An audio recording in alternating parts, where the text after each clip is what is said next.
விமர்சனம் விமர்சனம். பொதுவா விமர்சனத்துக்கு ரெண்டு முகம் இருக்கு. ஒன்னு நம்மள உருவாக்கும், இன்னொன்னு நம்மள உடைக்க, தாழ்த்த, நமக்குள்ள இருக்கிற நம்பிக்கைய குலைக்க செய்யும். இப்போ இந்த முதல் வகை விமர்சனத்தை பத்தி நமக்கு எந்த கவலையும் இல்ல. ஆனா ரெண்டாவது வகை விமர்சனத்தால கவலைப்படாத, காயப்படாத மனுஷனே இல்ல. அப்படி கவலைப்பட்டுக்கிட்டு இருக்கிற கூட்டத்துல நீங்களும் ஒருத்தரா இருக்கீங்கன்னா இந்த கதை உங்களுக்கே.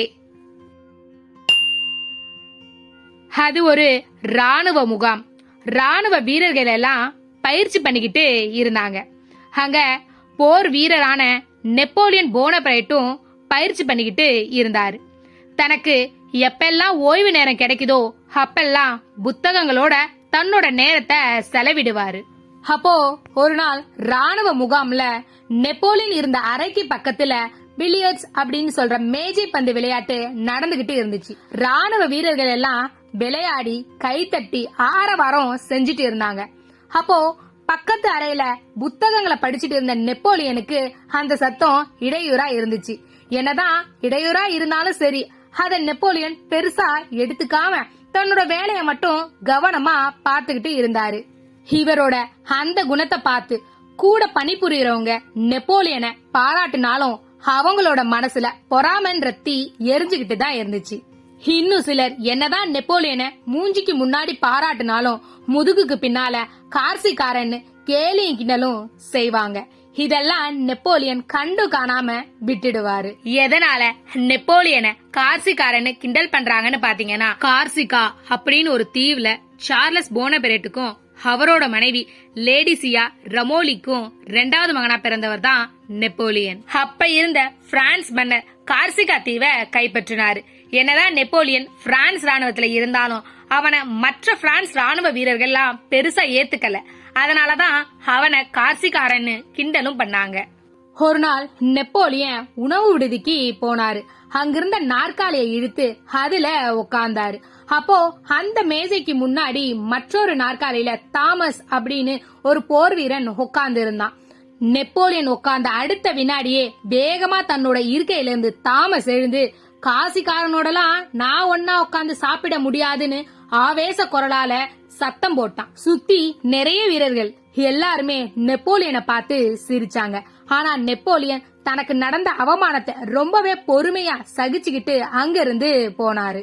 அடுத்த நாள் அந்த ராணுவ முகாம்ல இருந்து கிளம்புற சூழ்நிலை ஏற்பட்டுச்சு. அங்கிருந்து எல்லா ராணுவ வீரர்களும் கிளம்பி வேற ஊருக்கு போனாங்க. பொதுவா ராணுவ வீரர்கள் எல்லாம் ஒவ்வொரு ஊருக்கா போய் முகாம் போடுவாங்க. அந்த முகாம் எதுக்காக போடுவாங்கன்னு பாத்தீங்கன்னா, எங்க போர் சூழல் வர வாய்ப்பு இருக்குதோ அங்க, இல்ல வீரர்களுக்கு பயிற்சி கொடுக்கவோ, இந்த மாதிரி சில காரணங்களுக்காக முகாம் போடுவாங்க. அதே மாதிரி அந்த வாட்டியும் ஒரு ஊருக்கும் போனாங்க, முகாமும் போட்டாங்க. அப்போ பகற்பொழுதுல ராணுவ வீரர்களுக்கு இருக்கிற ஓய்வு நேரத்துல மற்ற வீரர்கள் எல்லாம் விளையாடிக்கிட்டும் பாடிக்கிட்டும் இருந்தாங்க. நான் தான் ஏற்கனவே சொன்னேன்ல, எப்பெல்லாம் ஓய்வு நேரம் கிடைக்குதோ அப்பெல்லாம் நெப்போலியன் புத்தகங்களோடு தான் இருப்பாருன்னு. அதே மாதிரி அந்த வாட்டியும் புத்தகங்களோடு தான் இருந்தாரு. இத தற்செயலா அந்த பக்கம் வந்த ஊர் பெண் ஒருத்தி கவனிச்சுட்டு இருந்தா. ஒரு நாள் நெப்போலியன் கிட்டயே போய், மத்த வீரர்கள் எல்லாம் ஓய்வு நேரத்தை சிரிச்சு மகிழ்ச்சியா கொண்டாடிட்டு இருக்காங்க, நீ மட்டும் எப்போதுமே முகாம்ல இருக்கியே, நீ என்ன கோஷா பெண்ணா அப்படின்னு ஏளனமா கேட்டாங்க. கோஷா பெண் அப்படின்னா பொதுவாவே முகத்தையும் உடலையும் மறைத்து வாழுற பெண்கள். நெப்போலியன் தன்னை கேலி பண்ண அந்த பெண் மேல துளி கூட கோபப்படல. இந்த வாட்டியும் தனக்கு நடந்த அவமானத்தையும் கேலியையும் கிண்டலையும் பொறுமையா சகிச்சுக்கிட்டு புத்தகத்தை மட்டுமே படிச்சுக்கிட்டு இருந்தாரு. அவளும் கொஞ்ச நேரம் அங்கேயே நின்னு நெப்போலியனை பாத்துக்கிட்டே இருந்தா. ஏதோ முணுமுணுத்துக்கிட்டு அங்கிருந்து போனா. நம்ம எல்லாருக்கும் நல்லா தெரியும், நெப்போலியன் தன்னோட ஆரம்ப காலகட்டத்துல பிரான்ஸ் ராணுவத்துல கடைநிலையில இருக்கிற அதிகாரியா தான் இருந்தாரு. அதுக்கு பின்னாடி நெப்போலியன் தன்னோட உழைப்பாலும் திறமையாலும் ஒவ்வொரு கட்டமா முன்னேறிக்கிட்டே வந்தாரு. தன் கூட பணிபுரிஞ்ச மற்ற அதிகாரிகளை விடவும் படை வீரர்களை விடவும் இவர் கொஞ்சம் வேகமாவே முன்னேறிட்டு இருந்தார். இதனாலயோ என்னவோ அவரு கூட இருக்கிறவங்களே அவருக்கு தெரியாம அவருக்கு முதுகுக்கு பின்னாடி அவரை பத்தி தப்பா பேச ஆரம்பிச்சாங்க. அவரோட குடும்ப பின்னணி பத்தி, அவரோட உயரத்தை பத்தி, உருவத்தை பத்தி இப்படி ஏதாவது ஒண்ணு சொல்லிக்கிட்டே இருந்தாங்க. இவங்களுக்கெல்லாம் பதில் சொல்லிக்கிட்டோ இல்ல அதுக்காக வருத்தப்பட்டுக்கிட்டோ நெப்போலியன் இருக்கவே மாட்டாரு. அவரோட வேலைய பாத்துக்கிட்டு முன்னேறி போய்கிட்டே இருப்பார். ஒவ்வொரு கட்டமா முன்னேறி கடைசியா அந்த நாட்டுக்கே அரசனும் ஆனாரு. சரி, முன்னாடி நடந்த 2 அவமானங்களுக்கும் இவரு எந்த மாதிரி பதிலடி கொடுத்தாருனோ இல்ல இவரோட பொறுமைக்கு கிடைச்ச பரிசு என்னன்னு தெரியுமா? அரசன் ஆனதுக்கு அப்புறமா மாவீரன் நெப்போலியனோட படை தளபதிகள்ல ஒருத்தனா தாமஸ் இருந்தான். அதாங்க, நாற்காலியில உட்கார்ந்ததுக்கு காசிக்காரனோடலாம் நான் ஒன்னா உட்கார்ந்து சாப்பிட மாட்டேன்னு ஆவேசமா பேசினால அவனேதான். தன்னை அவமானப்படுத்தின, தன்னை விமர்சனம் படுத்தினவங்களுக்கு இதை விட பெரிய அடி ஏதாவது இருக்குமா என்ன? சரி, கோஷா பெண்ணான்னு கேட்டாங்கல்ல, அவங்க என்ன ஆனாங்கன்னு பாப்போமா? கிட்டத்தட்ட 12 வருஷம் கழிச்சு சக்கரவர்த்தி நெப்போலியன் தன்னோட படைகளோட முன்பு முகாமிட்ட அதே இடத்துல தங்கி இருந்தார். முன்னொரு சமயம் கோஷா பெண்ணான்னு கேட்ட அந்த பெண்ணை சந்திக்க நேர்ந்துச்சு. அப்போ நெப்போலியன், அம்மா என்ன ஞாபகம் இருக்குதான்னு கேட்டாரு. அதுக்கு அந்த பெண்ணோ எதுவும் பேசாம இருந்தாங்க. அதுக்கு நெப்போலியன், கோஷா பெண்ணான்னு கேட்டீங்களே, அந்த கோஷா பெண் தானா அப்படின்னு சொன்னாரு. இத கேட்டதும் அவங்களால எதுவுமே பேச முடியல. தான் சொன்ன வார்த்தைகள் எல்லாம் நினைவுக்கு வந்துச்சு.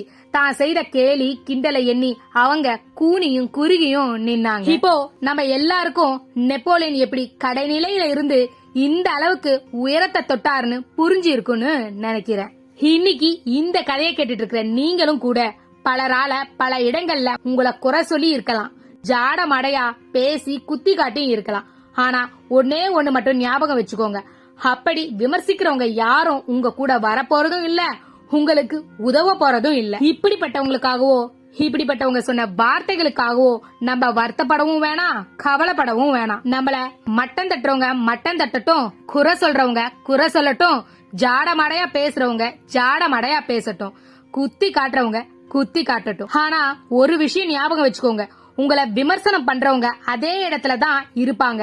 ஆனா நீங்க உயர உயர வளர்ந்துகிட்டே இருப்பீங்க, வளர்ந்துட்டு தான் இருக்கணும். சில நேரங்கள்ல நீங்க முன்னேற கொஞ்சம் காலதாமதம் ஆகலாம். ஆனா அந்த நேரத்துல அந்த விமர்சனத்தை பார்த்து பயப்படாதீங்க. நெப்போலியன் மாதிரி பொறுமையா உங்க இலக்க அடைய முழு முயற்சி பண்ணுங்க, உங்க இலக்க அடைங்க. இதுதான் அந்த விமர்சனத்துக்கு நீங்க அவங்களுக்கு கொடுக்கிற பதிலா இருக்கும். இன்னொரு முறை யாராவது உங்களை விமர்சனம் செஞ்சா இந்த கதை உங்களுக்கு ஞாபகம் வரும்னு நம்புறேன். உங்களுக்கு இந்த வீடியோ பிடிச்சிருந்தா லைக் பண்ணுங்க. இது போன்ற கதைகள் கேட்க சேனலை சப்ஸ்கிரைப் பண்ணிக்கோங்க. இன்னொரு நாள் இன்னொரு சுவாரஸ்யமான கதையோடு சந்திப்போம்.